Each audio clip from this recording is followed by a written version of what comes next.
আমাদের এই বাংলাদেশে অর্থনৈতিক সমস্যার মেইন কারণ হচ্ছে কি জানেন? সিন্ডিকেট। আমাদের বাংলাদেশের অর্থনীতির অবস্থা খারাপ, সিন্ডিকেট, কিছু অসৎ ব্যবসায়ী, দুর্নীতিবাজ, এদের কারণে আমাদের বাংলাদেশের অর্থনীতিতে আজকে এই খারাপ অবস্থা হয়েছে।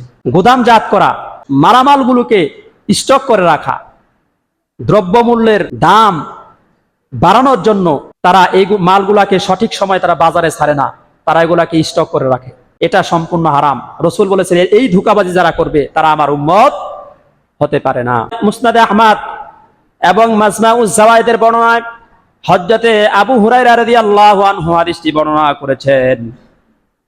আল্লাহর নবী ইরশাদ করেছেন, মুসলমানদের মধ্যে মূল্য বৃদ্ধি করার জন্য যে ব্যক্তি খাদ্য দ্রব্য মজুদ রাখে সে ব্যক্তি গুনাহে লিপ্ত হলো। যে ব্যক্তি মুসলমানদের এই খাদ্য দ্রব্যগুলোকে তারা এরকম গোদামজাত করে এর মূল্য বৃদ্ধি করার জন্য, এর চাহিদা বাড়ানোর জন্য, এটা মারাত্মক ধরনের অপরাধ, সে ব্যক্তি অবশ্যই গুনাহ করলো। عن عمر بن الخطاب رضي الله عنه قال سمعت رسول الله صلى الله عليه وسلم يقول من احتكر على المسلمين طعاما ضربه الله بالجذام والإفلاس رواه ابن ماجه। ইবনে মাজার বর্ণনায় হযরতে উমর ইবনে খাত্তাব রাদিয়াল্লাহু আনহু হাদিসটি বর্ণনা করেছেন। তিনি বলছেন, আমি আল্লাহর নবীর কাছে এই কথা শুনেছি, আল্লাহর নবী এই কথা বলেছেন, মান ইহতাকারা আলাল মুসলিমিনা তুআমান, যে ব্যক্তি মুসলমানদের খাদ্য দ্রব্যগুলোকে মজুদ রাখে, দরাবাল্লাহু, আল্লাহ তাআলা এর বিনিময়ে দুইটা আযাব আল্লাহ তাআলা জমিনে নাজিল করেন। একটা আযাব হলো আল্লাহ তাআলা অভাব দান করেন, দুর্ভিক্ষ দান করেন, আর আরেকটা আযাব হলো আল্লাহ রাব্বুল আলামিন কুষ্ঠ দান করেন।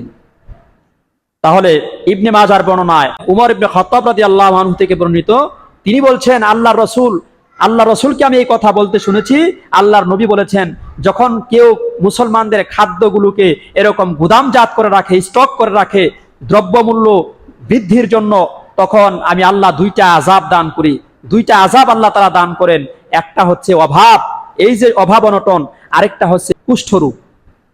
কিছুদিন আগে করোনা গেল, কেন করোনা আসলো কেন? আর এই যে অর্থ সংকট কেন? দুইটা সংকট কেন? কেনর উত্তর যদি আপনি হাদিস দিয়ে বুঝতে চান তাহলে বোঝা গেল এর ইংলিশটাই হলো সিন্ডিকেট। সিন্ডিকেট করলে দুইটা গজব হয়। সিন্ডিকেট করলে কয়টা গজব হয়? দুইটা গজব হয়। রাসূলের এই হাদিস থেকে বুঝি আমরা, একটা হচ্ছে অভাব অনটন চলে আসে, আল্লাহ অভাব অনটন চাপায়া দেন, দুর্ভিক্ষ চাপায়া দেন। আরেকটা হচ্ছে কুষ্ঠ রোগ দান করে। এমন এমন রোগ আল্লাহ দিবেন যে রোগ আজ পর্যন্ত কেউ নামও শুনে নাই। নতুন নতুন রোগ, নতুন নতুন ভাইরাস আল্লাহ দান করে। এটা গজব।